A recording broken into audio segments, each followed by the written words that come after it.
माझ्या माईकचा थोडा आवाज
गणेश महाराज बोला.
वारे भगवान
चित्ते असुद्या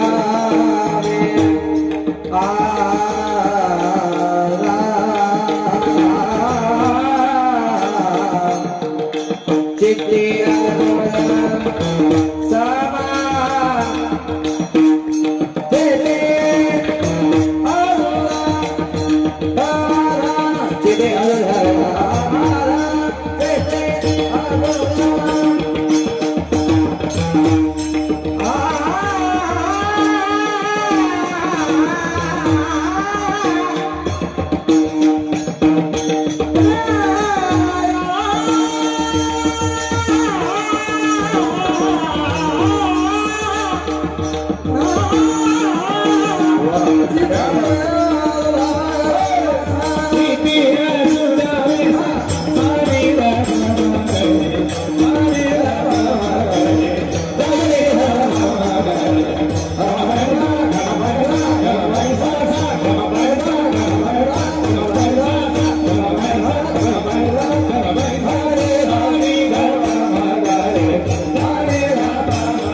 भगवान विष्णु मंगलम गरुडध्वजः मंगलम पुंडरीकाक्ष मंगलाय तनुहरि गुरुर्ब्रह्मा गुरुर्विष्णु गुरुर्देव महेश्वरा गुरुर साक्षात् परब्रह्म तस्मै श्री गुरुवे नमः।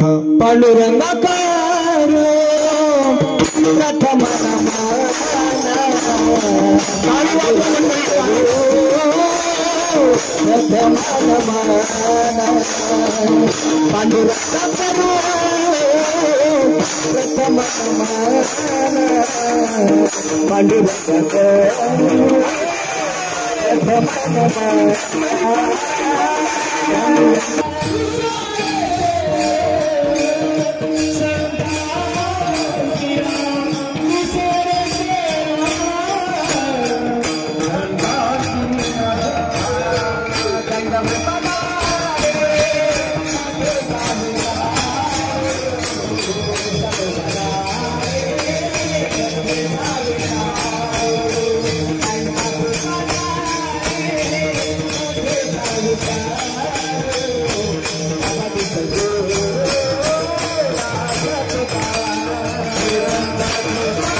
चरण संतांची अत्यंत कृपा आणि कथेचा विस्तार बाबाजी सद्गुरु दास तुका जयांचे केल्या स्मरण होय सकळ विद्यांचे अधिकरण तेची वंदो श्री चरण ते नमस्कार आता नमो विठ्ठला राजया पांडुरंगा नमो रुक्मिणी माऊली ज्ञान गंगा नमो पुंडलिका नमो चंद्रभागा नमस्कार माझा रुक्मिणी पांडु नमो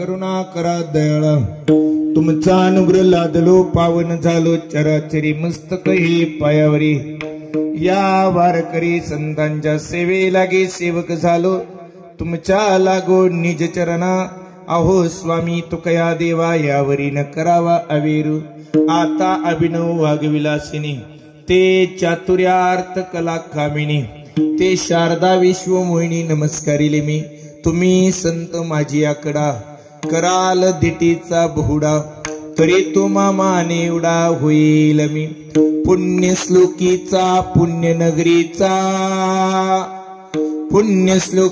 पुण्यनगरीचा हिरा करा शोभतो ऐसा शुभ करा संतवरा दांडे करा वंदितो श्री संताची माता चरणावरी साष्टांग हे करी दंडवत हेची थोर भक्ती आवडते देवा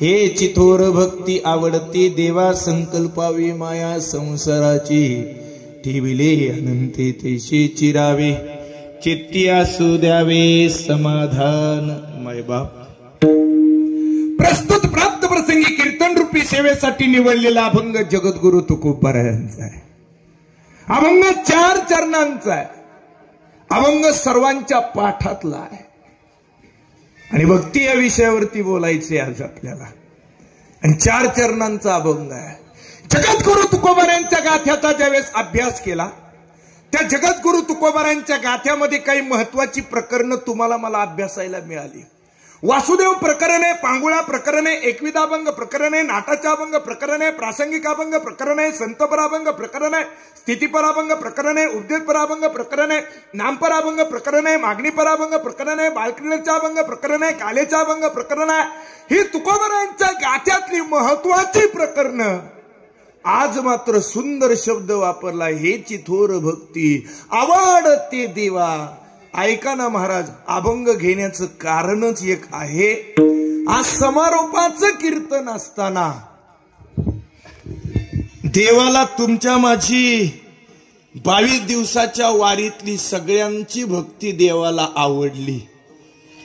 आवडलीच महाराज आवडली आणि ही भक्ती का आवडली त्याचं कारण तुकोबारायांनी सांगितलंय का संसारातली सगळी दुःख विसरून संसारातल्या सगळ्या यातना सगळ्या गोष्टी बाजूला ठेवून तुकोबाराय पहिल्या चरणाकडे जाताना बोलतात की ज्यावेळेस तुम्ही संसारातल्या सगळ्या गोष्टी बाजूला ठेवून माझ्या परमेश्वराकडे जाल ना त्यावेळेस तुमची माझी भक्ती परमेश्वराला आवडल्याशिवाय राहणार नाही अभंगाचं पहिलं आणि 22 दिवस तुम्ही कशाचा विचार न करता आनंदाने तुम्ही सोहळ्यामध्ये होते आणि सगळे पायी वारकरी चालत होते आता वारीमध्ये कीर्तन झालं त्यावेळेस निळोबारायांचा आपण अभंग घेतला होता निळोबारायांच्या चरित्राविषयी आपण बोललो होतो काका बरोबर की नाही आता इकडे लक्ष द्या तुम्ही त्या दिवशी जवळजवळ 28 किलोमीटर चालला होता तर तुम्ही दमलेला होता त्यामुळं आपलं थोडक्यातच झालं नाही का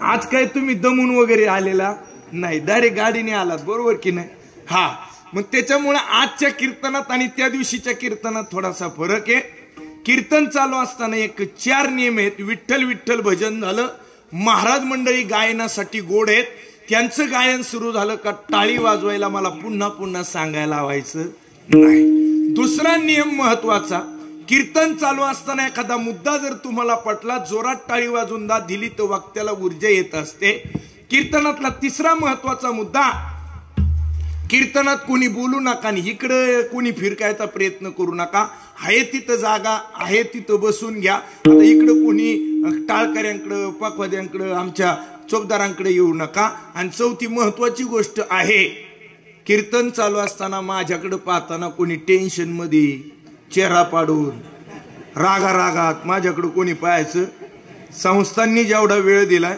त्याच्या वेळेच्या पुढे मला जायचं नाही मी तुमचा अधिक वेळ घेणार नाही इथून काही लोकांना पुन्हा आळंदीत जायचे सगळ्यात महत्वाची गोष्ट काल आपल्या सगळ्यांच्या याच दिही याची डोळा आळंदीमध्ये अशी गोष्ट घडली जी कधी घडली नाही यापूर्वी आपण नसताना घडली असेल पण आपण आल्यापासून तर घडलेली नाही ती गोष्ट आळंदीत घडली आणि त्याचा सोहळा आणि तो आनंद पाहण्यासाठी हे दर्शन झाल्याच्या नंतर बऱ्याच लोकांना आळंदीला सुद्धा जायचंय.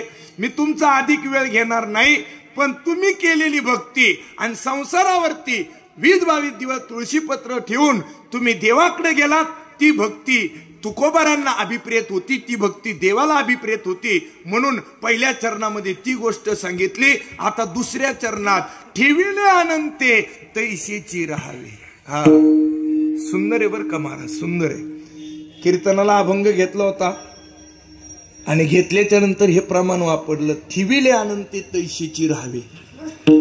जाऊ द्या म्हणलं, काय होत असेल ते होईल. जीवनामध्ये दुःख येतील, संकट येतील, त्रास होईल, काय होईल ते होईल महाराज, पण खचून जायचं नाही कोणी. ठेविले अनंते तैशीची राहावे. परमेश्वराजवळ एवढंच म्हणायचं, देवा मी समाधानी आहे, मला आता याच्या पलीकडं काहीच नको, एवढंच म्हणायचं. आणि योगायोगाने इकडे लक्ष द्या. कीर्तनात उदाहरण दिलं. ऐका महाराज, एका माऊलीचा पती गेला होता. म्हणलं आता एखाद्याच्या आयुष्यात ही घटना घडली असेल, देवाजवळ जायचं. आता परमेश्वर आलिया भोगाशी असावे सादर, देवावरी भार घालून या. आता तो काय निवारीन ना, ती काय निवारीन, तो भगवान परमात्मा निवारणार आहे. मला अजिबात तसं काही बोलायचं नाही. देवा तू जसं ठेवलंय त्या मी गोष्टीत समाधानी आहे, असं मी कीर्तनात बोलत होतो. नेमकं कीर्तनात बसलेली एक माऊली ग्रामपंचायत सदस्य होती, तिचा पती त्या ठिकाणी गेला होता. ती माझ्याकडे पाहायला लागली, म्हणली माझा नवरा गेलाय आणि हा म्हणतो ठेविले अनंत तैशीची राहावे. वा वा वा बाबा, लईच अवघड बोलायला लागला. एवढ्या थांबावं का नाही.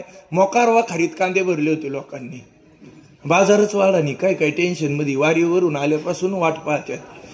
जरा थोडक्यात आवरावर काही यंदा पाऊस नाही झाला काही ठिकाणी, तिकडं आले आपल्याला कोण नाही विचारणार. हा थोडक्यात घ्या, जरा थोडं बोलणं समजून घ्या, इकडे लक्ष द्या. आखी वखार खराब झाली आणि मी कीर्तनात बोलून गेलो, माझा शब्द सुटला. म्हणलं ज्याची वखार खराब झाली फक्त कांद्याजवळ जायचं आणि ठेविले अनंते तैशीची राहावी एवढंच म्हणायचं. एकाची वखारच खराब झाली होती आणि ते नेमकं त्या ग्रामपंचायत सदस्य होतं. आता ती दोघे माझ्याकडे रागाने पाहायला लागली. कीर्तन झाली, काही ठिकाणी कीर्तन झालं का लगेच पाकिट देतात महाराज, तिथं पाकिट देतात. काही लोक तशी नाही करते, कीर्तन झाल्यावर जेवण घालतात आणि महाराज निघाले का पाकिट देतात. म्हणले सरपंचांना बोलून घ्या, ग्रामपंचायत सदस्यांना बोलून घ्या. जी ग्रामपंचायत सदस्य बाई होती तिचा मालक गेला होता, ती येऊन पुढे उभी राहिली. ज्याचे कांदे खराब झाले होते ते पुढे येऊन उभं राहिलं. सरपंचाच्या हातातली श्वाल घेतली, नारळ घेतली, श्वाल माझ्या गळ्यात घातली, नारळ दिला. मला वाटलं नारळाच्या खाली चांगला 11,000चं पाकिट असेल, नुसतं नारळ दिला आणि ती सुद्धा मोठ्याने म्हणली ठेविले अनंते तैशीची राहावे.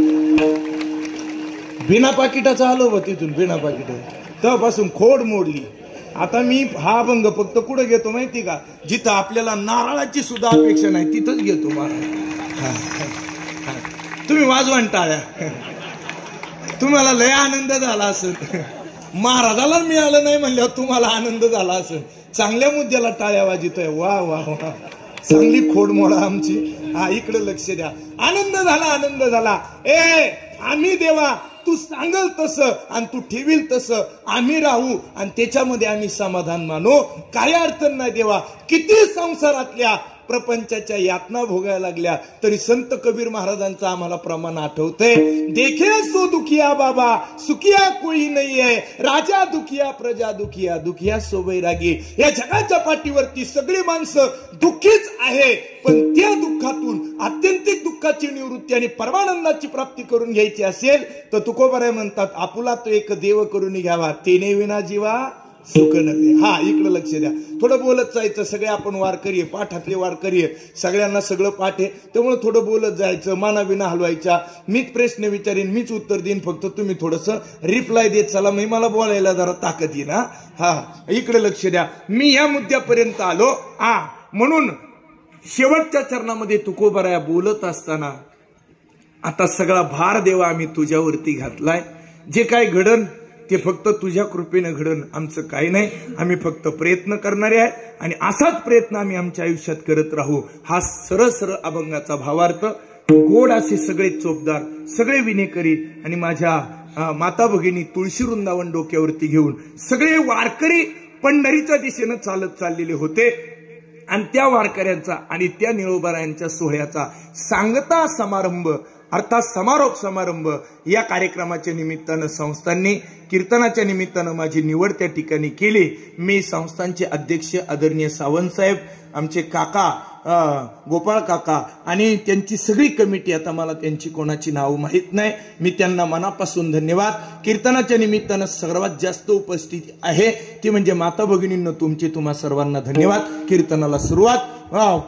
कीर्तनातला पहिला मुद्दा, जगद्गुरु तुकोबारायांच्या भक्तीबद्दल आपल्याला बोलायचे. काय भाव आहे, काय भक्ती आहे, काय प्रेम आहे देवावरती. सगळं वैराग्य, सगळं तुळशीपत्र तुकोबारायांनी सोडून दिलं. आणि सगळ्या गोष्टी पाहत असताना महाराष्ट्राचा राजा शिवछत्रपतींना स्वराज्य निर्माण करायचं होतं, पण मासाहेबांनी इकडे लक्ष द्या. मी अभंगात प्रवेश करतोय, बारकाईने ऐका. आपल्याला तुकोबारायांच्या भक्तीपर्यंत जायचं आणि तुकोबारायांच्या भक्तीतली ताकद मला तुमच्या समोर मांडायची आहे. हे स्वराज्य निर्माण करायचे. सिंदखेड राजाच्या लखोजी जाधवाची कन्या मासाहेब, राजमाता महासाहेब, त्या मासाहेब निघाल्या कुठून? विदर्भातून. मराठवाड्यातला पुरुष शहाजीराजे भोसले, छत्रपती शिवाजी महाराजांचे आई वडील निघाले. हे एक मराठवाड्यातून, एक विदर्भातून आलेत ते पश्चिम महाराष्ट्रात. आणि त्या पुण्यामध्ये आल्याच्या नंतर रायारावणानं गाढवाचा नांगर फिरवावा असं ओसाड पडलेलं ते पुणे शहर. या पुण्यामध्ये स्वराज्य उभं करायचंय, पण स्वराज्य उभं करण्यासाठी एकट्याचं काम नाही. दिंडी काढणं, दिंडी चालवणं एकट्याचं काम नाही. बरोबर की नाही? आता तुम्ही सगळे अनुभवातली माणसं, सोपं काम नाही महाराज. सगळ्यांची संघटना, एकीचं बळ असतं महाराज. सगळ्यांनी थोडं थोडं उचलावं लागतं, सोपं नाही.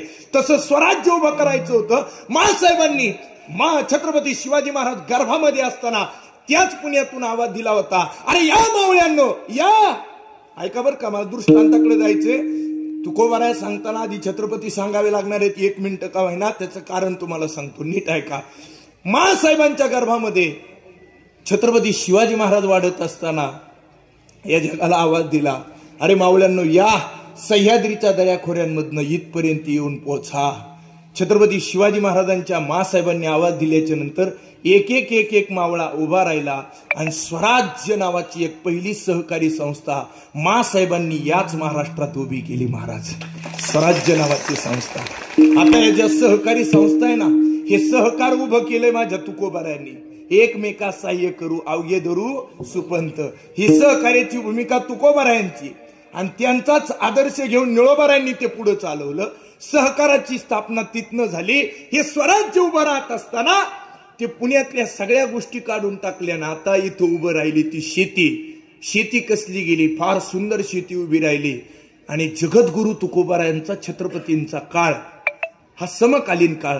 जगद्गुरु तुकोबारायांचे शिष्य म्हणून असलेले माझे छत्रपती शिवाजी महाराज. आणि हे सगळं उभं राहत असताना, बारकाईने ऐका बरं का, हे सगळं उभं राहत असताना जगद्गुरु तुकोबाराया भामचंद्र डोंगरावरती, भंडारा डोंगरावरती, नवे घोराड्या डोंगरावरती इकडं तर दर्शनाला, इकडं नामस्मरणाला जायचे. पण त्यांचं आजोळ हे लोहगाव महाराज. आणि लोहगावला 5 टाळकरी होती तुकोबारायांची. ऐका, सोनबा नावाचा एक पखवद्या, सोनबा ठाकूर नावाचा एक मृदुंगाचार्य तुकोबारायांचा, लोहगावचाच. इकडे लक्ष द्या. आणि त्या लोहगावच्या दिशेनं जाताना जी शेती असायची, फार गोड शेती होती महाराज, फार गोड शेती. आणि त्या शेतीमध्ये उभं पीक, आणि ते पीक पाहिल्याच्या नंतर त्या शेतामध्ये फार मोठी शिळा, आणि त्या शिळेवरती तुकोबाराय उभे राहायचे, बसायचे, नामस्मरण करायचे, भक्तीचं वेड तल्लीन होऊन जायचे. भक्ती तुकोबाराया भक्तीमध्ये तल्लीन होऊन जायचे. गळ्यात विना हातामध्ये चिपळ्या, विठ्ठल विठ्ठल विठ्ठल विठ्ठल विठ्ठल विठ्ठल, बोलावा विठ्ठल, पहावा विठ्ठल, करावा विठ्ठल, जीव भावे. बोल नका, इकडे लक्ष द्या. हे तुम्ही बोलले ना, काय होतंय, सगळ्यांचं लक्ष. तुकोबारायांचं भजन चालायचं. आणि हे भजन ऐका, देवाला आवडणारं भजन होतं महाराज. आपली भक्ती देवाला आवडणारी असावी, समाजाला आवडणारी नसावी. ज्यावेळेस कीर्तन समाजाला आवडण्यापेक्षा देवाला आवडावं असं कीर्तन करायला सुरुवात केली ना, तेव्हा देवानं आपल्याकडे लक्ष दिलं महाराज. सध्या आपण काय करतो, समाजाला कीर्तन आवडलं का हो, त्यांना कीर्तन आवडलं का हो, समाजाला नाही आवडू द्या. कीर्तन देवाला आणि निळोबारायांना आवडू द्या. निळोबारायांनी स्वीकार केला का महाराष्ट्र स्वीकारल्याशिवाय राहणार नाही महाराज. हे आज आहे ना 2-2, 3-3 टाइम आमचं सकाळी 10 क्रिया करून आलोय. आता एक कीर्तन आहे, संध्याकाळी एक कीर्तन, हे 2-2, 3-3 चाललंय ना. हे निळोबारायांनी, ज्ञानोबारायांनी, तुकोबारायांनी कुशीत घेतलंय म्हणून हे सगळं चाललंय. हे समाजाला आवडावं म्हणून नाही, समाजाला आवडून उपयोगाचं नाही. समाज आता डोक्यावर घेईन, पुन्हा खाली टाकीन, समाजाचा विचार नाही, विचार संतांच्या विचाराचा आहे.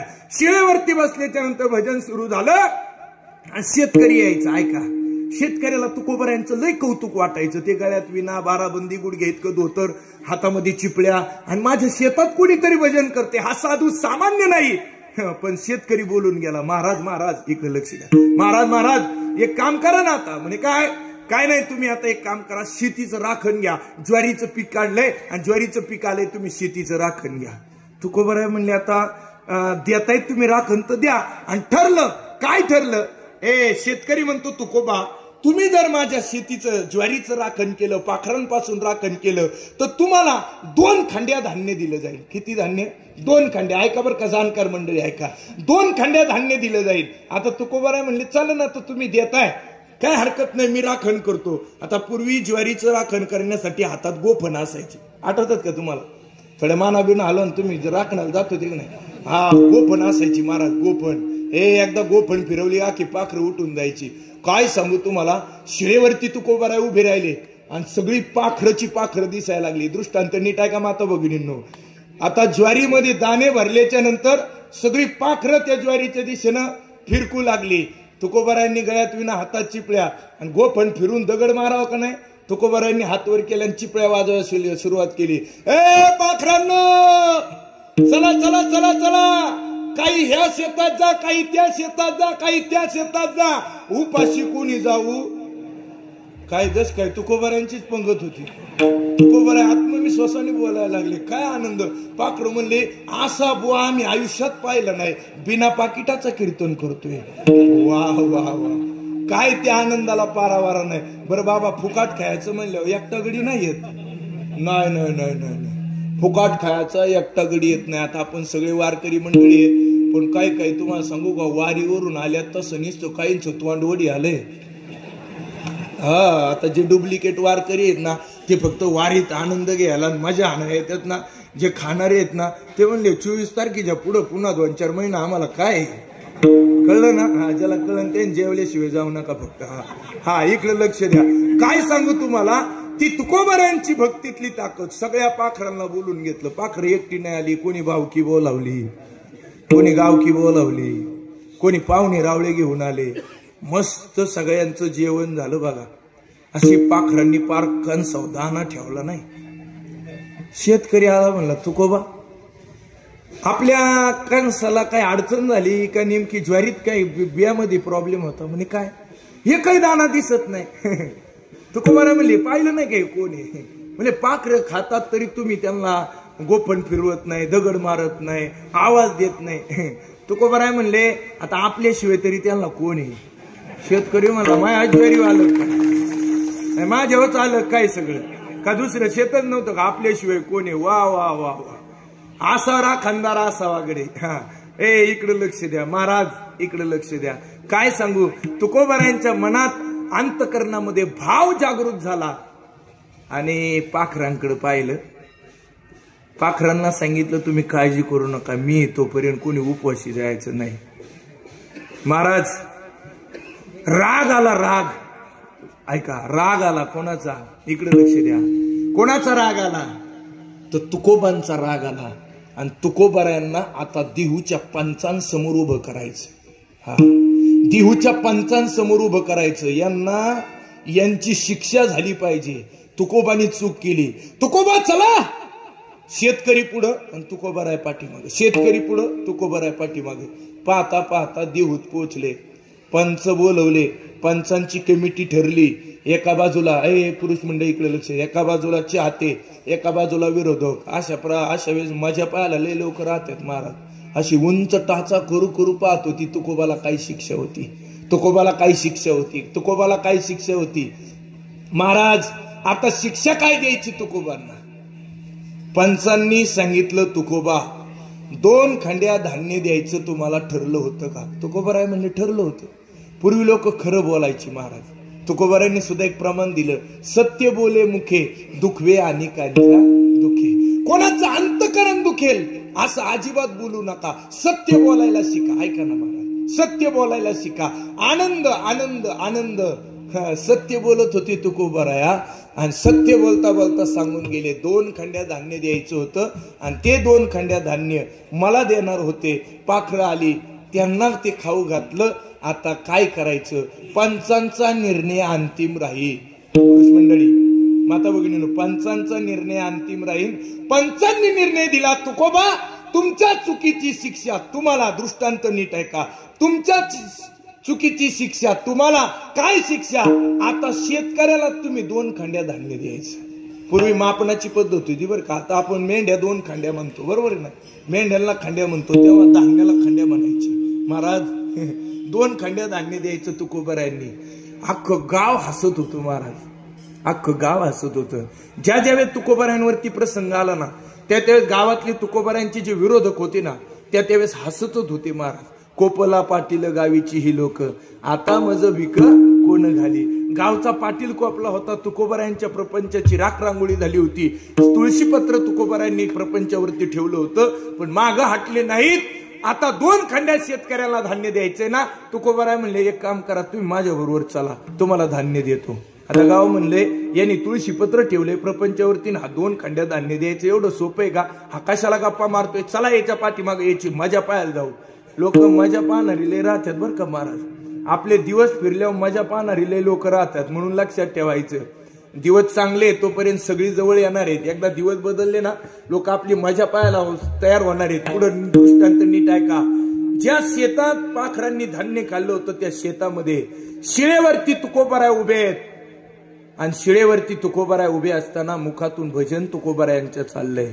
आणि भजन चालू असताना सगळं गाव तुकोबारायांच्या शेतावरती बांधावरती उभे आहे, आणि बांधावरती सगळं गाव उभं असताना शेतकरी म्हणतोय, पाहिलं का गावकरी पंच, आहे का शेताला एक तरी दाना. अरे तुकोबारायांचा अंतकरणातला टाहो, अंतकरणातला भाव जागृत झाला, आणि तुकोबारायांनी अंतकरणामध्ये श्रीहरीची मूर्ती ठसवली. दिन रजनी हाची धंदा गोविंदाचे पवाडे. आता रात्रंदिवस त्या विठ्ठलाचं नामस्मरण करणारे तुकोबाराया वर हात करून फक्त नामस्मरणाला सुरुवात करतात. विठ्ठल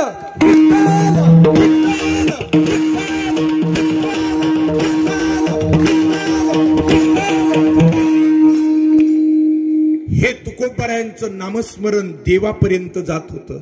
ऐका, हे तुकोबारायांचं नामस्मरण देवापर्यंत जात होतं, आणि देवाला सुद्धा वाटत होतं माझा तुकोबा संकटात आहे. ज्या ज्यावेळेस तुकोबाराय संकटात जातील, ज्या ज्यावेळेस आपला भक्त संकटात जाईल ना, त्यावेळेस साक्षात माझा देव तुकोबारायांच्या पाठीशी उभा राहिलाय. महाराज आलेले सगळे मजा पाहणारे पंचांबरोबर आलेले सगळे मजा पाहणारे, आणि शेतकऱ्याला तिथं असलेल्या प्रत्येक ज्वारीच्या कणसामध्ये फक्त पांडुरंगाची मूर्ती दिसत होती. ही तुकोबारायांच्या भक्तीतली ताकद आहे, ही तुकोबारायांच्या भक्तीतली ताकद. आनंद झाला, आणि तुकोबारायांनी सांगितलं, पंच मंडळी तुमचं 2 खंड्या धान्य आता काढून तुम्ही घेऊन जा. तुमचं धान्य देऊन टाकलं. पंचांनी तुकोबारायांकडे पाहिलं, हा सामान्य नाहीये, असामान्य व्यक्तिमत्व आहे, वैराग्यवान आहे. हे तुकोबाराय सामान्य नाहीये. हे गावाला किंमत त्या दिवशी कळाली, जरा बारकाईने ऐका. आणि त्या दिवशी गावाला किंमत कळाल्याच्या नंतर हात वर करून सगळ्यांनी ते कंस काढली, त्याची मळणी झाली, आणि या खळ्यावरती, पूर्वी खळी असायची, बरोबर पूर्वी खळी असायची महाराज, त्या खळ्यावरती ते धान्य नेलं, आणि धान्य झालं 15 खंड्या. द्यायचं किती होतं शेतकऱ्याला? 2 खंड्या. धान्य झालं 15 खंड्या.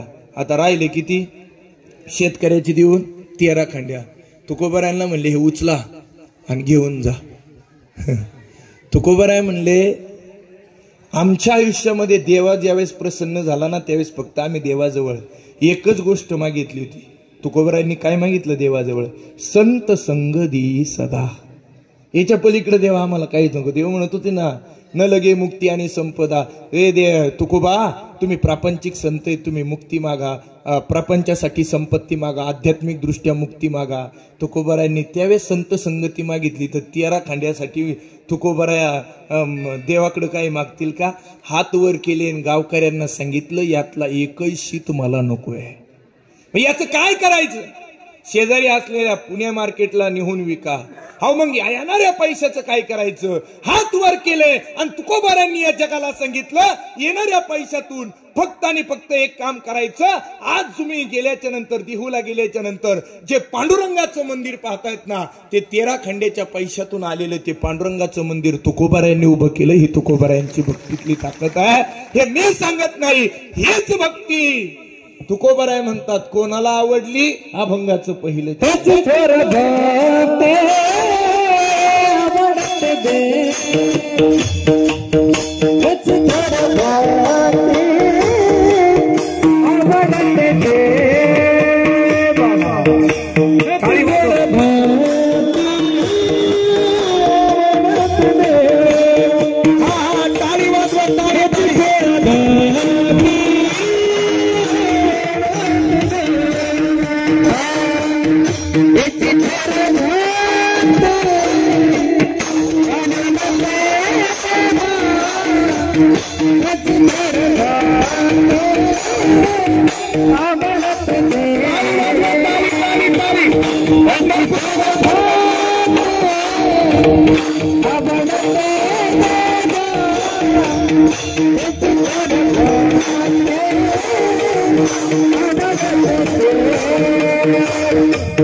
फार सुंदर गायक, वादक, गुणीजन मंडळी, हार्मोनियम वादक, मृदुंगाचार्य, विणीकरी, चोपदार, इतकं गोड नियोजन झालं. एवढी लोक येतील असं वाटलं नव्हतं.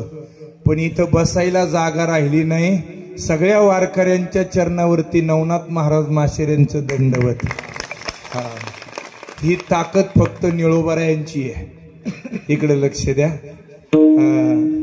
दोन्ही बाजूला 2 चोपदार आहेत. दिंडीतही मी त्यांचं कौतुक केलं होतं, सोहळ्यातही मी कौतुक केलं होतं. पण ह्याही वयात इतक्या सुंदर उड्या मारून नाचण्याचा आनंद घेण्याचं काम ही 2 माणसं त्या ठिकाणी करतायत. म्हणून त्यांचे आभार आणि त्यांच्यासाठी एकदा जोरात टाळ्या. हेची थोर भक्ती आवडते देवा, संकल्पावी माया संसाराची.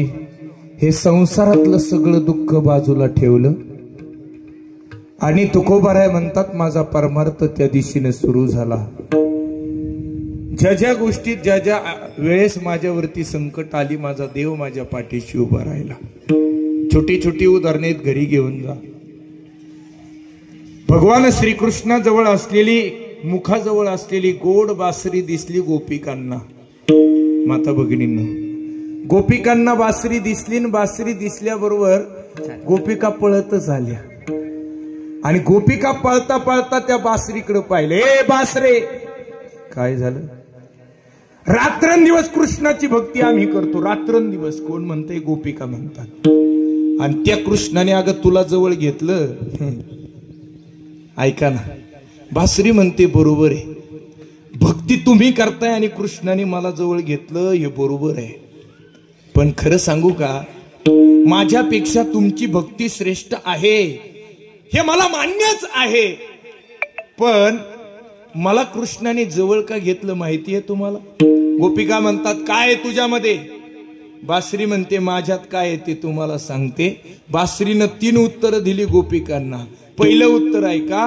ए गोपिकांनो, रात्रंदिवस भक्ती तुम्ही करताय तरी कृष्णाने मला जवळ घेतलं. त्याचं पहिलं उत्तर आहे मी सरळ आहे म्हणून देवाने मला जवळ घेतलं. बासरी कशी महाराज? बासरी सरळ आहे का नाही? देवाला तीच माणसं आवडतात महाराज जी सरळ आहेत ना, ती माणसं. नाही तर काय काय गडी सुटीच नाही महाराज. गावातही वाकडे, चांगला मलई खायची वेळ आली ना असे बोराटीच्या काट्याला पुढं असे वाकडे, कसे तसे वाकडे. गावात वाकडे, पार भारतात वाकडे, कुठंच कोणाचं जमून द्यायचं नाही. देवाला असली माणसं नाही आवडत, देवाला बासरी सारखी सरळ माणसं आवडतात. ए बासरे सांग तू देवाला का आवडते? दुसरं उत्तर दिलं. बासरी म्हणते मी देवाला आवडते, त्याचं दुसरं उत्तर ऐका. दुसरं उत्तर सांगितलं बासरीनं, मला 6 छिद्र आहे, त्या 6 छिद्रातून काम, क्रोध, मद, मत्सर, अहंकार आणि लोभ हे 6 विकार मी माझ्या आयुष्यात घालून टाकले म्हणून देवानं मला जवळ घेतलं.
करारी निर्मळ येऊन गोपाळ राहे तेथे. तुकोबारायांचं फार गोड प्रमाण दिलं महाराजांनी, समर्पक प्रमाण दिलं.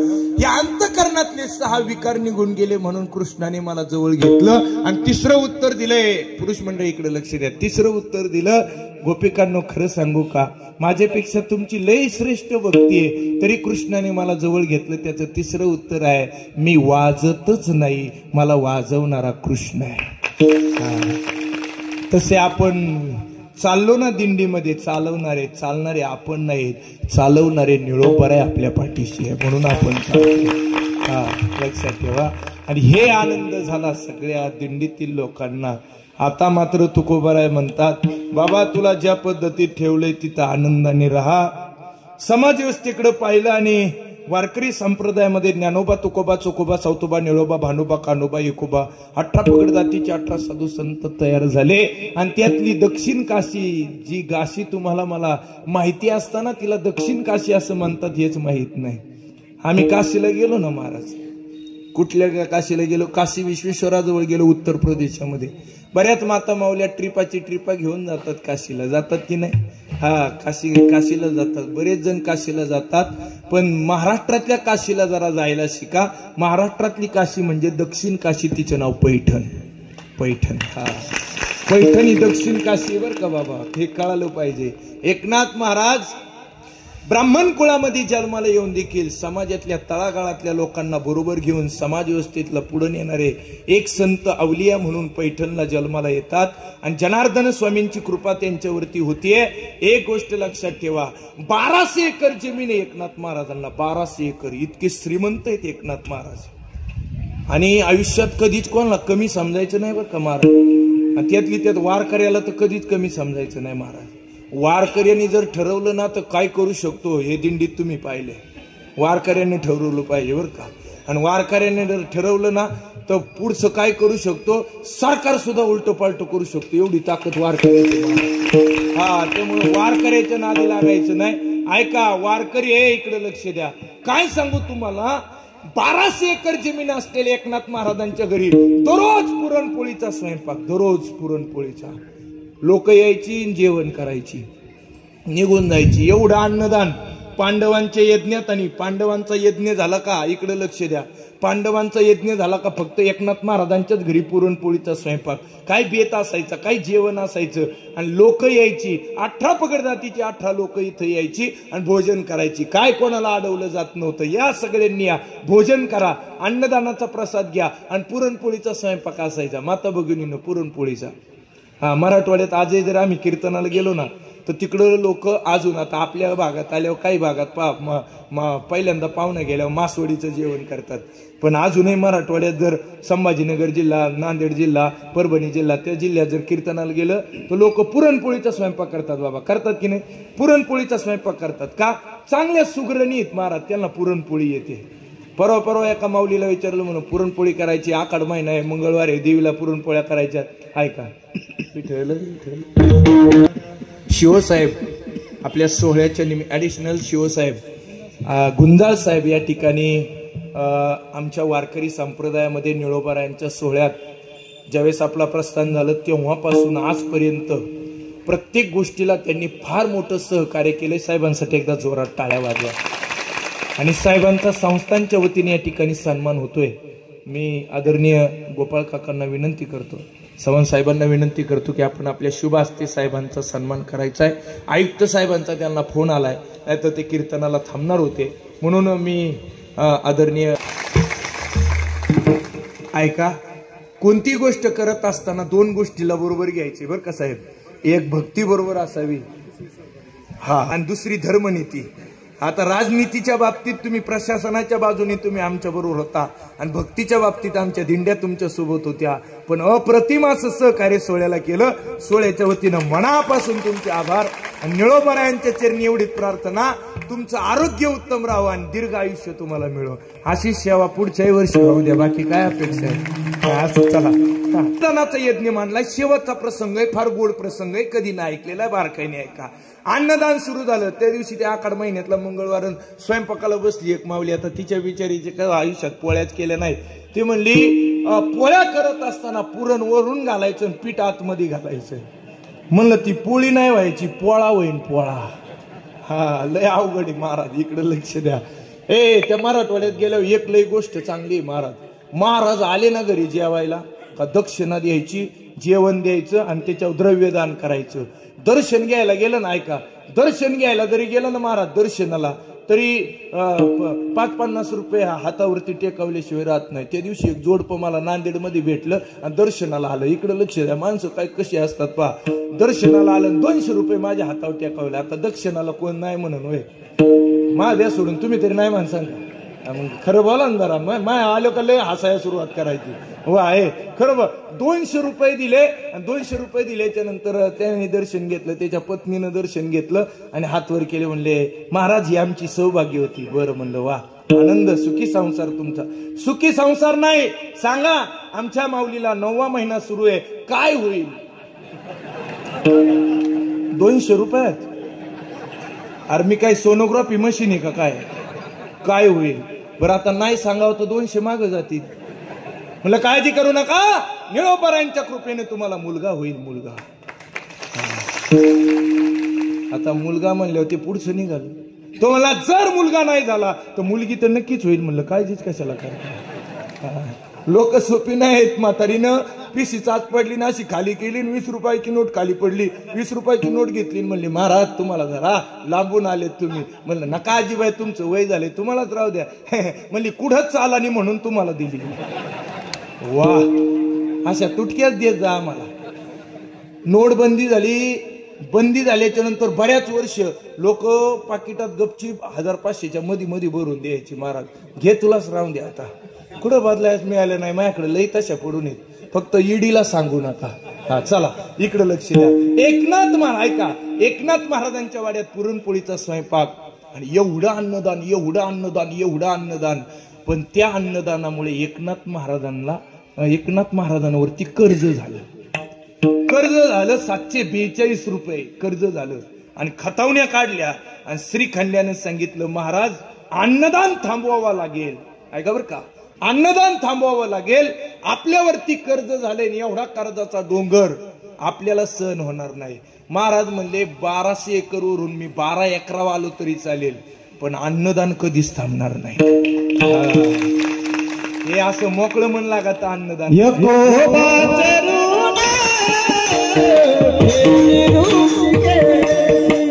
वा वा वा टाळी वाजवा.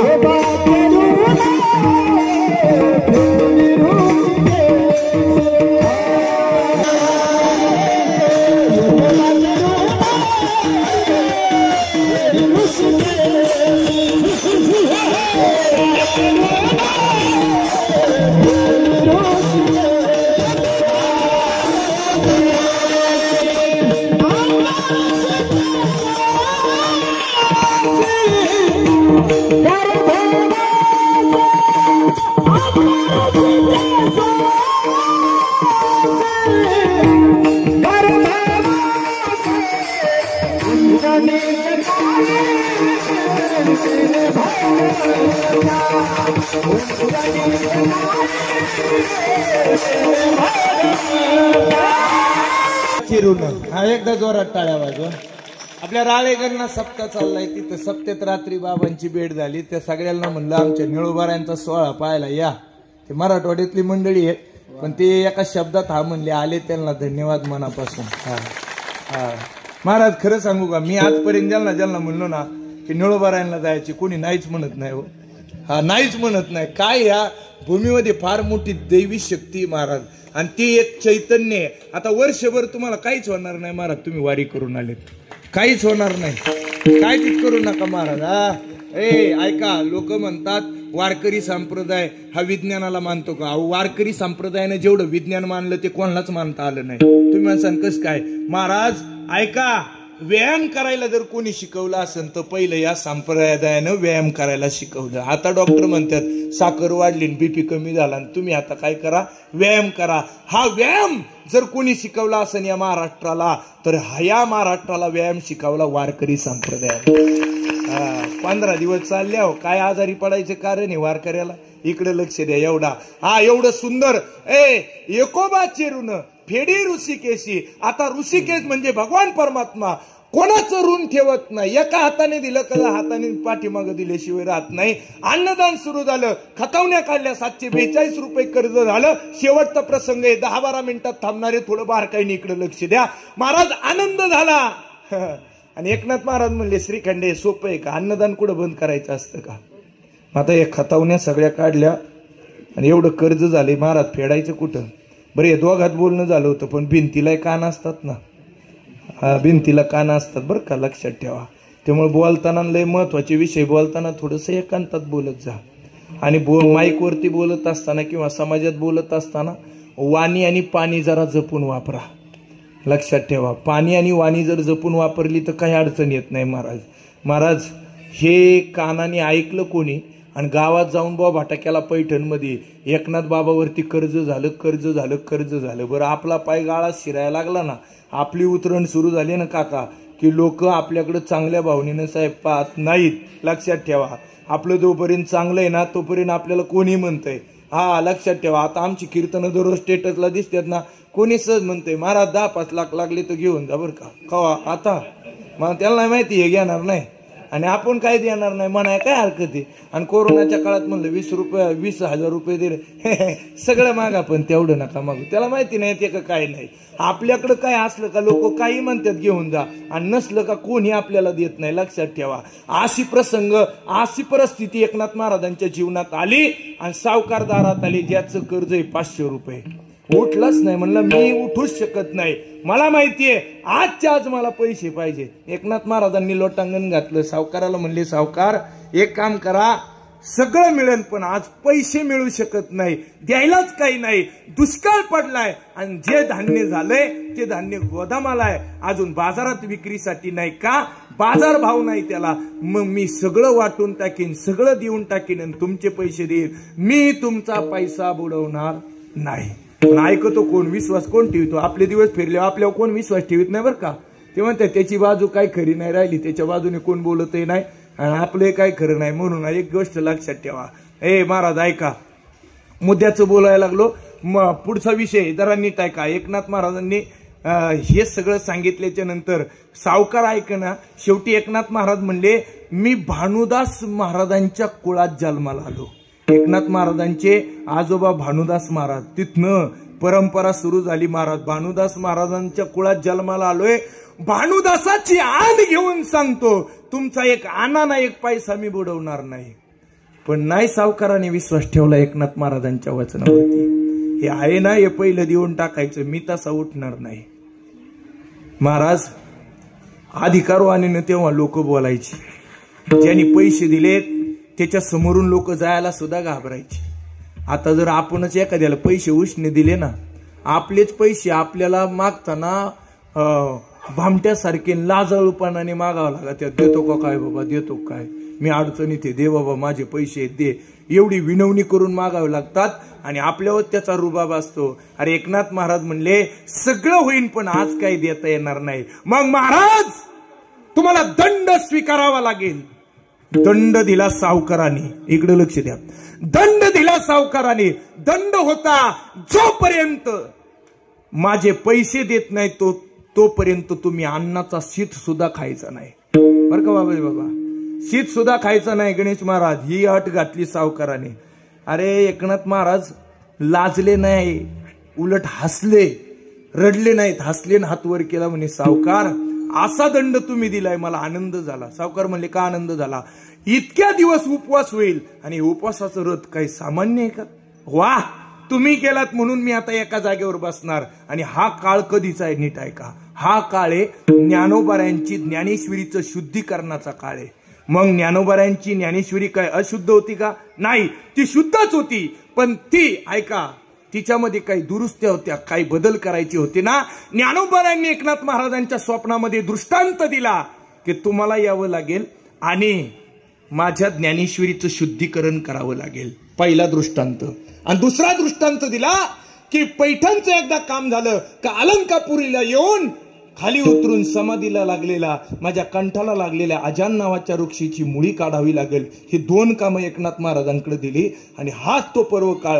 हातात लेखणी घेतली काका आणि लेखणी घेऊन ज्ञानेश्वरीचं शुद्धीकरणाला सुरुवात केली. 5 दिवस झालं. आता मात्र अन्नाचा शीत पोटात नाही, शेवटी शरीर आहे. लेखणी थर थर थर थर थर थर थर कापू लागली. डोळ्यात अश्रूच्या धारा सुरू झाल्या. पांडुरंगाचं नामस्मरण सुरू झालं. आणि 7व्या दिवशी मात्र लेखणी खाली पडली आणि एकनाथ महाराजांना शांत बसावं लागलं. आता काय करायचं? प्रश्न देवाला पडला. प्रश्न देवाला पडला. देवावरून विटेवरून देवानं खाली उडी टाकली. आणि त्या दिवशी परमेश्वरानं गड्याचं रूप घेतलं. गडी झाला महाराज. साधा वया भक्ती काज नाही लाज धरीत, असे भक्ताची घरी कामे न सांगता करी. ऐका बर का, फार गोड आहे, नीट ऐका. आणि मग गड्याचं रूप घेतलं. आणि ज्या सावकाराचं कर्ज होतं 500 रुपये आणि व्याज झालं होतं 42 रुपये. नीट ऐका. अंगावरचा श्वाला होता, अंगावरची श्वाल होती, अंगावरचं उपारणं होतं. गड्यानं कमरेला बांधलं. 542 रुपये त्या श्वाल्यामध्ये घेतलं. आणि पाठी 4 वाजता सावकाराच्या दारात. प्रसंग पुढचा नीट ऐका. सावकाराच्या दारात देवाले गड्याच्या रूपातून दरवाजा वाजवला. सावकार महाराज. सावकाराची पत्नी लय भाविक होती. बोलताना विकू नाही द्यायचा दादा, विकू कमी करायचा. सावकाराची पत्नी लय भाविक होती. काही माता मावल्या लय भाविक आहेत. पण त्यांचे पुरुष मंडळी आहेत ना, त्यांना परमार्थाचा कसलाच गंध नाही महाराज. मी एक दिवस मग कीर्तनात बोलून गेलो, घरच्याच पांडुरंगाची सेवा करा. कीर्तन झाले. 31-32 वर्षाची माऊली माझ्याकडे आली. म्हणली बाबा तुम्ही सांगितलं ते खरं आहे, पण आमचा पांडुरंग घरी संध्याकाळी सोयीचा येतच नाही हो. हा ना, सोयीचा नाही येत, तू असा उलटाच येतो. 40 फुटीचा रस्ता पुरत नाही त्याला, कवा बोराटीच्या काट्यास शिरवतो. कस काय अशा पांडुरंगाची सेवा करावा?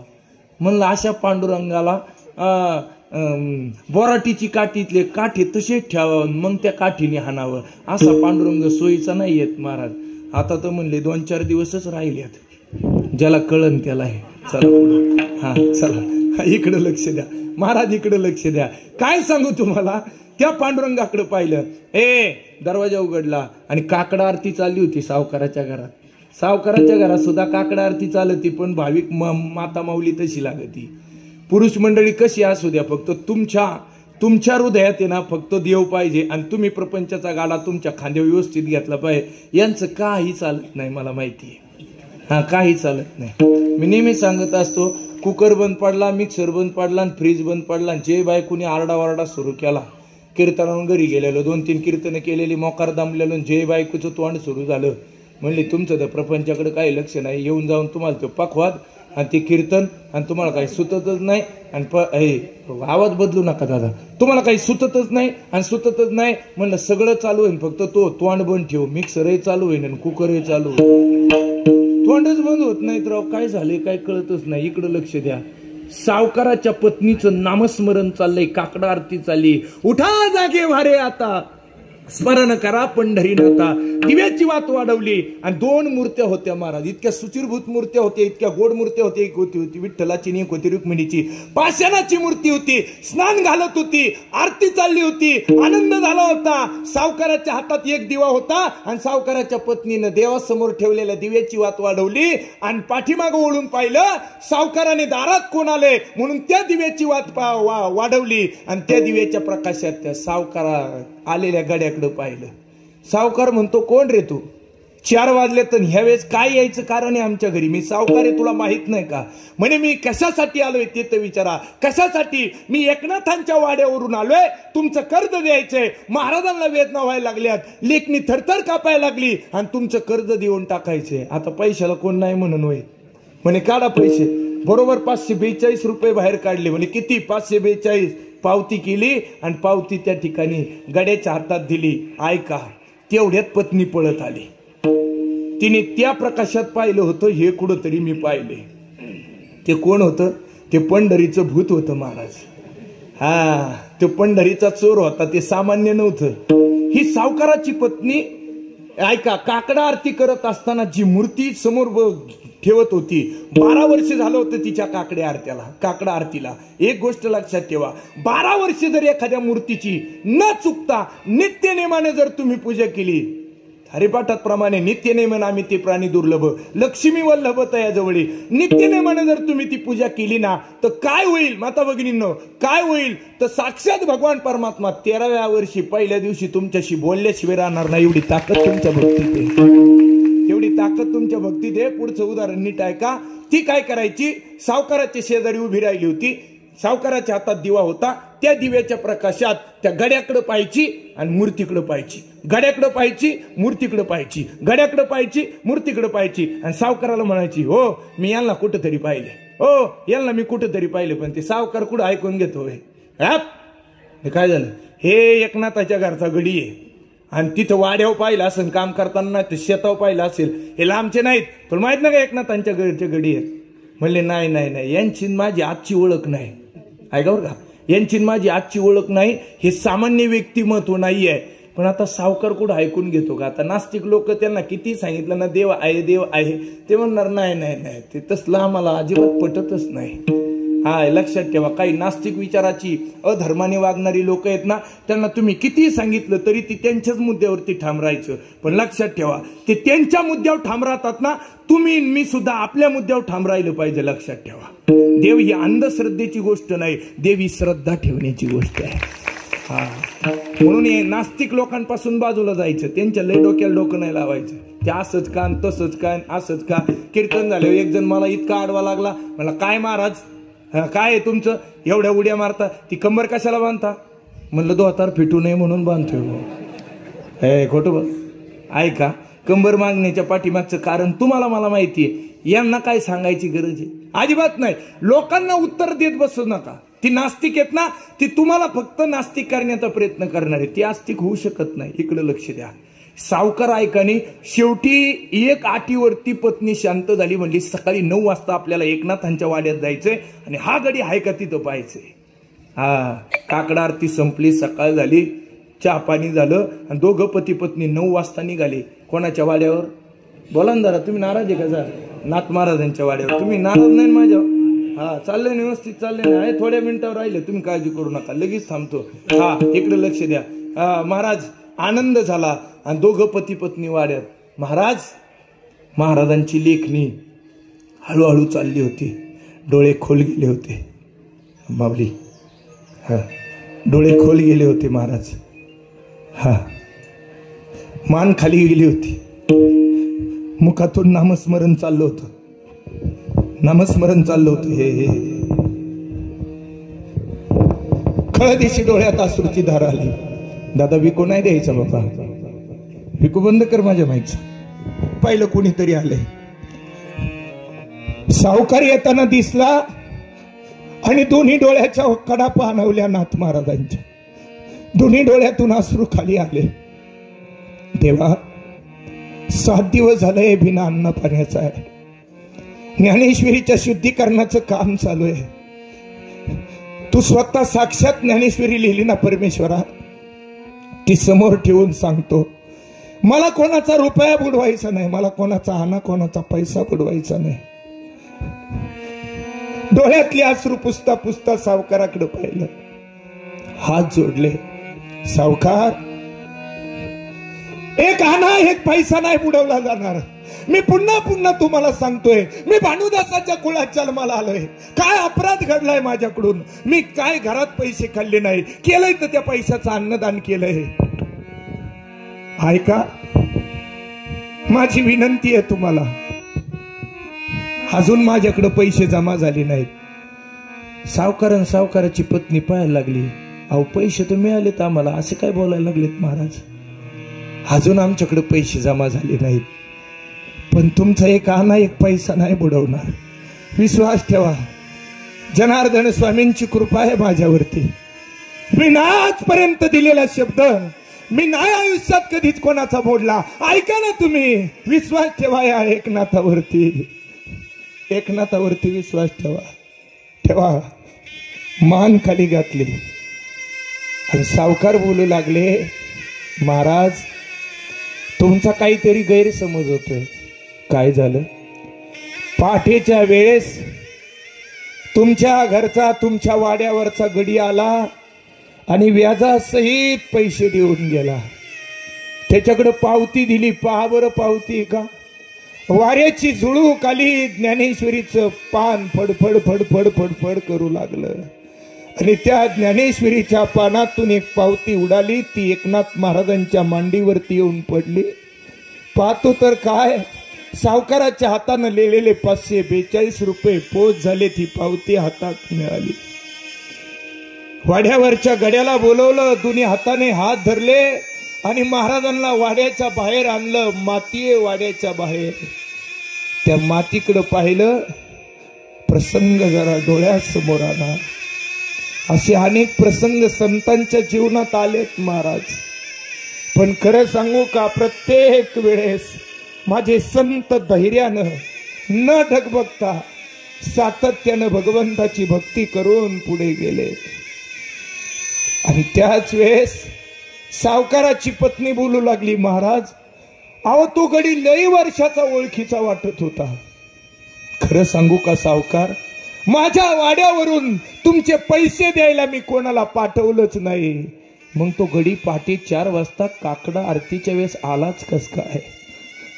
पंढरीच्या पांडुरंगाच्या पंढरपूरच्या दिशेनं हात जोडले. सावकाराची पत्नी म्हणू लागली, मी म्हणत होते या माझ्या धन्याला, हा गडी सामान्य दिसत नाही, हा ओळखीचा वाटतोय, पण माझ्यावर कोण विश्वास ठेवणार? सावकाराचे डोळे भरून आले आणि एकनाथ महाराजांनी मातीकडे लक्ष दिलं. अंगणात पाऊल पाहिले. ते पाऊल सामान्याचे नव्हते, माझ्या पंढरीच्या राजा पांडुरंगाचे पाऊल.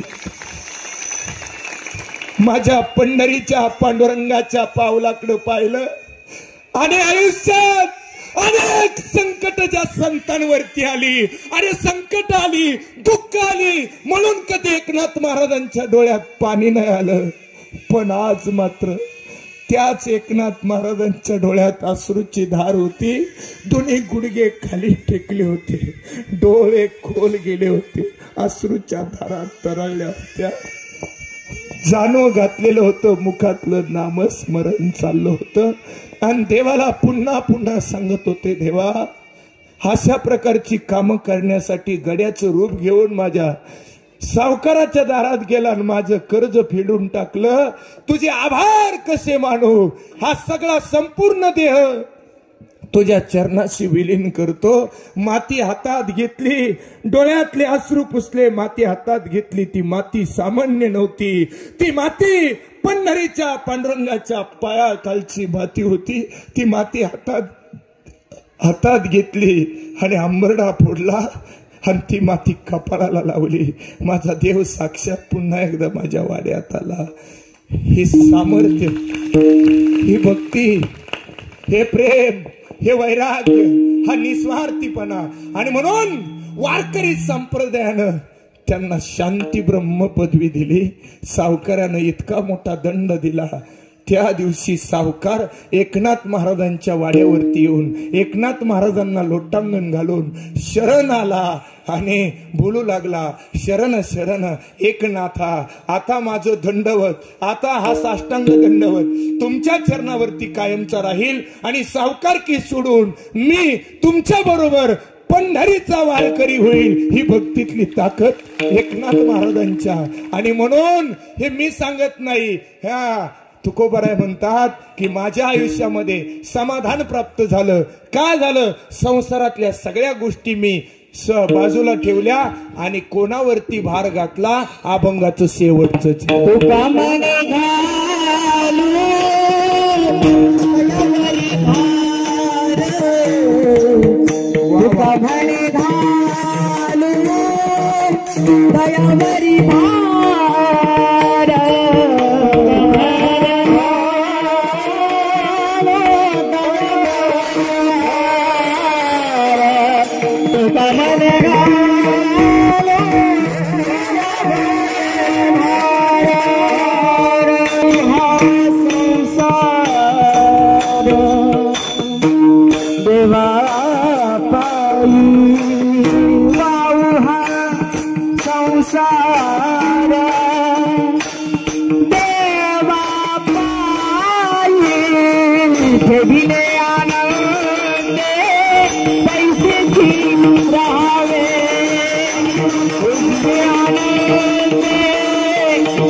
पंढरपूरवरून पाठीमागे फिरत असताना त्याची पावलं जड झाली, जड झाली त्याची पावलं. माझ्या माईकला आवाज द्या. जड अंतकरणाने तुम्ही सगळ्यांनी पंढरपूर सोडलं. जातो माघारी पंढरीनाथा, आता दर्शन द्या सकरा.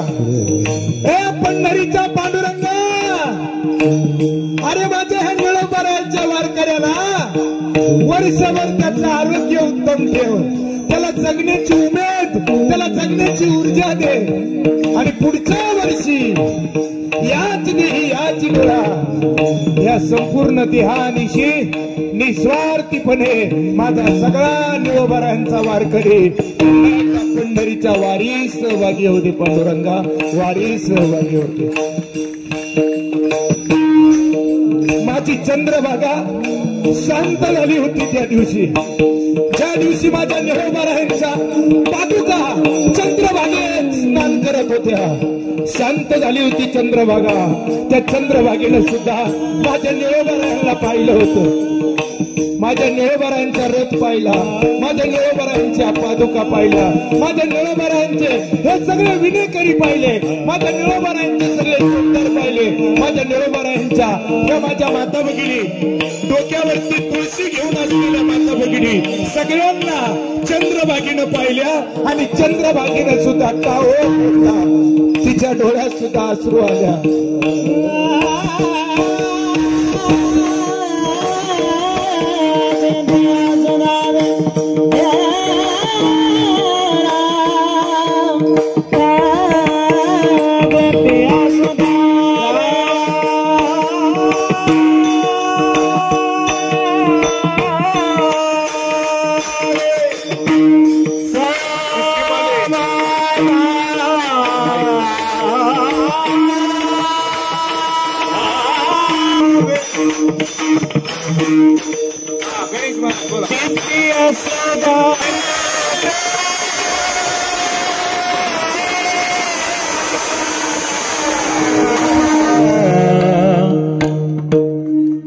असं ऐकलं का असं वाटतं आपण स्वर्गात आहे, स्वर्गात. इतका आनंद, इतकं गोड गायन वादन, आनंद झाला आज, खूप आनंद झाला. महाराज, आयुष्यात जर कोणी विचारलं ना की तुमच्या आयुष्यातला सगळ्यात सुवर्ण क्षण कोणता, तर त्यावेळेस आम्ही आवर्जून सांगू निळोबारा यांच्या सोहळ्यात ज्या ज्यावेळेस कीर्तन करायला मिळेल तो आमच्या आयुष्यातला सगळ्यात मोठा आनंदाचा सोहळा असेल. उजळले भाग्य आता, उजळले भाग्य आता, वारली अवधी तुला वारली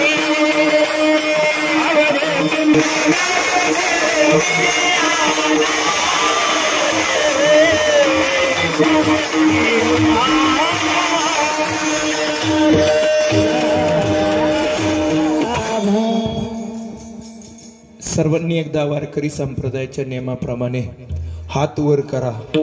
आपलं सुद्धा भाग्य उजळलं आणि संतांचं दर्शन पाहायला मिळालं. काय गोड हाती माझ्या वारकऱ्यांचे.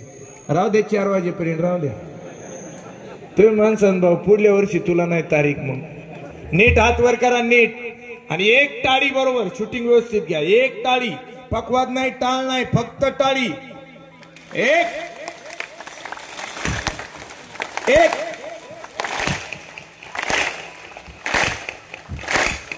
ए दया घना परमेश्वरा, निळोबारांना एवढी प्रार्थना, माझ्या वारकरी संप्रदायातल्या ह्या सगळ्या सोहळ्यात चालणाऱ्या वारकऱ्यांना, विनेकऱ्यांना, टाळकऱ्यांना, चोपदारांना आणि तुळशी घेणाऱ्या माझ्या भगिनींना सुख, समाधान, शांती, उत्तम आरोग्य दे, अशा प्रकारची ऊर्जा देऊन पुढच्या वर्षी याच सोहळ्यामध्ये सहभागी होऊ दे. विठोबा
यथामती यथा अवकाश माझ्या अल्पशा बुद्धीप्रमाणे हे अभंगाचा भावार्थ मांडण्याचा मी प्रयत्न केला.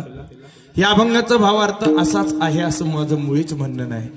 आपापल्या अभ्यासानुसार आपापल्या चिंतनानुसार वेगवेगळ्या पद्धतीनं वेगवेगळे व्याख्याते वेगवेगळे कीर्तनकार वेगवेगळे प्रवचनकार अर्थ लावतात. तुकोबारायांचं ज्ञानोबारायांचं निळोबारायांचं आणि आधी करून सकळ संतांचं असलेलं प्रेम आणि आशीर्वाद या आशीर्वादानं हे सगळं उभं राहिलं. आणि म्हणून संस्थांनी मला समारोपाच्या कार्यक्रमाचंही कीर्तन त्या ठिकाणी दिलं. मी संस्थांचं मनापासून टाळ्या वाजून आपण जोरदार स्वागत करूया, धन्यवाद देऊया. आदरणीय सावंत साहेब असतील, आदरणीय गोपाळ काका असतील, आमचे पिंगळे काका असतील, या गावातले सगळे ग्रामपंचायत सदस्य, चेअरमन, व्हाईस चेअरमन, सरपंच, गावचे सर्व आजी माजी पदाधिकारी, माता भगिनी, पुरुष मंडळी, सर्व दिंड्यांचे चालक मालक, चालणारे टाळकरी आणि विनेकरी, सर्व चोपदार, सर्वांच्या चरणावरती साष्टांग दंडवत घालतो. मला तुम्ही पुन्हा पुन्हा कार्यक्रम द्यावा ह्या अपेक्षेचा मी नाही आहे, पण मला एक अपेक्षा तुमच्याकडून आहे. ती अपेक्षा म्हणजे या परिसरामध्ये जे गायक वादक आहेत, जे गुणीजन आहेत, त्या टाळकऱ्यांना, त्या गायक वादकांना, आपल्या परिसरातले जे अखंड हरिनाम सप्ते आहेत, आपल्या पारनेर तालुका असेल, शिरूर असेल, पंचकृषी असेल, अहिल्यानगर जिल्हा असेल, जिथं जिथे संपूर्ण जिथनं आपल्याकडे दिंडे येतात त्या सगळ्या दिंड्या चालक मालकांना एक विनंती आहे. हे जे गायक वादक आहेत त्यांना गायनाची वादनाची आपल्या गावामध्ये संधी देत चला. ही माणसं आपली आहेत आणि आपल्याच माणसांना आपल्याला मोठं करायचंय. म्हणून माझी विनंती आहे, जे दिंडीत चालणारे टाळकरी आहेत, दिंडीत चालणारे गायक वादक आहेत, त्यांना आपल्या गावांमध्ये संधी देत चला. काय होतं, ज्यावेळेस आपण कोणत्याही प्रकारचं मानधन त्यांना देत नाही, त्यांच्याकडून अपेक्षा करतो, ज्यावेळेस मानधन द्यायची वेळ येते मात्र त्यावेळेस आपण इतर लोकांना बोलून आपला कार्यक्रम संपन्न करत असतो. म्हणून माझं वैयक्तिक मत आहे, हे गायक वादक अतिशय महत्वाचे आहेत. माझ्या गावचे आदरणीय गोड असा मृदुंग वाजवला, त्यांना मनापासून धन्यवाद. गणेश महाराज, त्यांचे विद्यार्थी, आमचे वाबळे महाराज, आमचे देवकाते महाराज, आमचे हरिदास महाराज बोराडे दररोज माझ्याबरोबर असतात, त्यांनाही धन्यवाद. माझ्या शिरूर तालुक्यातील सर्व वारकरी संप्रदाय, शिरूर तालुक्यातील सर्व महाराज मंडळी आणि उपस्थित सर्वांच्या वतीनं मी निळोबारायांच्या चरणावरती साष्टांग दंडवत घालतो. बोलत असताना एखादा चुकीचा शब्द गेला असेल, माझ्या बुद्धीचे दोष समजा, जे चांगले ते मात्र घरी घेऊन जा, अशा प्रकारच्या शुभेच्छा देतो. पुढील वर्षासाठी आपण पुन्हा एकदा वज्रमूठ बांधूयात आणि एक जण वारगीमध्ये घरातले आले असेल त्यांनी अजून 2 जण एकताना बरोबर घेऊन या आणि या सोहळ्याला मोठं करण्याचा प्रयत्न आपणच करायचा आहे. आणि अशा प्रकारची विनंती करून याच ठिकाणी सेवेला पूर्णविराम देतो. माझे वडील माझ्या कीर्तनाच्या निमित्तानं उपस्थित राहिले, त्यांचं का नाव घेत असतो, ज्यांनी घडवलं, ज्यांनी वाढवलं, ज्यांनी उभं केलं.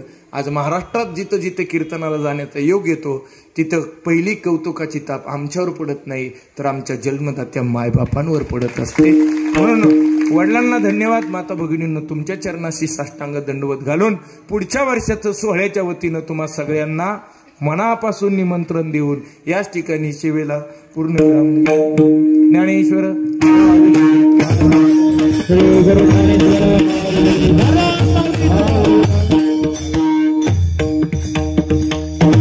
जाता जाता एक निमंत्रण देऊन जातो. काल तुकोबारायांची पालखी आळंदीमध्ये आले, का आली त्याच्या पाठीमागचं कारण असं आहे, 750 वर्ष होत आहेत या वर्षी ज्ञानोबारायांच्या जन्म उत्सव सोहळ्याला.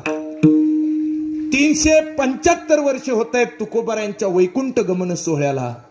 675 वर्ष होत आहेत नामदेवरायांच्या सोहळ्याला.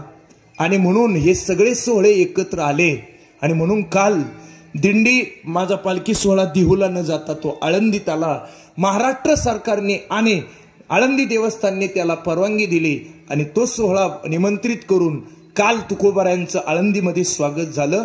आपल्याला आपल्या सगळ्यांना तुकोबारायांचा अभिमान आहे, कारण आपले गुरु असलेले निळोबाराया, निळोबारायांचे गुरु असलेले तुकोबाराया, तुकोबारायांचं जंगी स्वागत या महाराष्ट्राने केलं. याचा सार्थ अभिमान आपल्या सगळ्यांना पाहिजे. आणि म्हणून त्या निमित्तानं ज्ञानोबारायांच्या 750व्या जन्म उत्सव सोहळ्याच्या निमित्तानं माझ्या गावामध्ये माझी कथा, कथेचं शीर्षक आहे सुवर्ण पिंपळ. आणि ही कथा 2 ऑगस्ट पासून 9 ऑगस्ट पर्यंत दुपारी 4 ते 6 या वेळेत अहमदाबाद या ठिकाणी संपन्न होणार आहे. कथा ज्ञानोबाऱ्यांचं चरित्र आहे, कारण त्यांचा जन्म उत्सव 750वा आहे. मग जर त्या 8 दिवसात जर तुम्हाला एखादी चक्कर मारता आली, तुमच्या वेळेनुसार दुपारी 4 ते 6 एक चक्कर मारा, 1 तास का होईना तुम्ही ती कथा ऐका, अशा प्रकारचं निमंत्रण देतो. आणि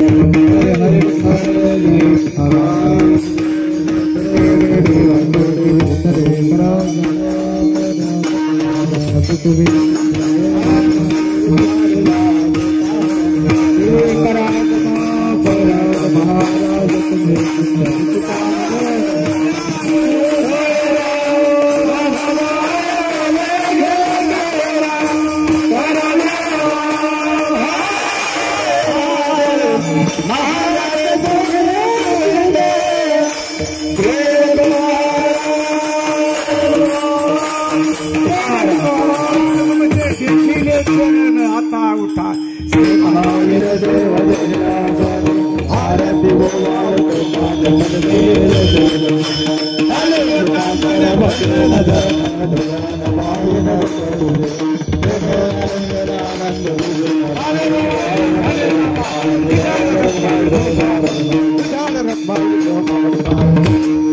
हीच व्हावी माझी आस, जन्मजन्मी तुझा दास, पंढरीचा वार करी संत संग सर्व काळ, प्रेमाचा गल्लो पंढरीचा वार करी, चंद्रभागे स्नान पंढरीचा वार करी, अकल्पाविष व्हावे तया कुळा कल्पनेची बाधा नो कोणी काळी, संत मंडळी सुखी असो, अहंकाराचा वारा न लागो नामा मने तया सारे कल्याण, मागणेक तुझ प्रती आहे तरी पाहे पांडुरंगा, या सांगता से निरवीच मच तुका मने आता उदार तू होईन निरवीच मज ज्ञानदेव तुका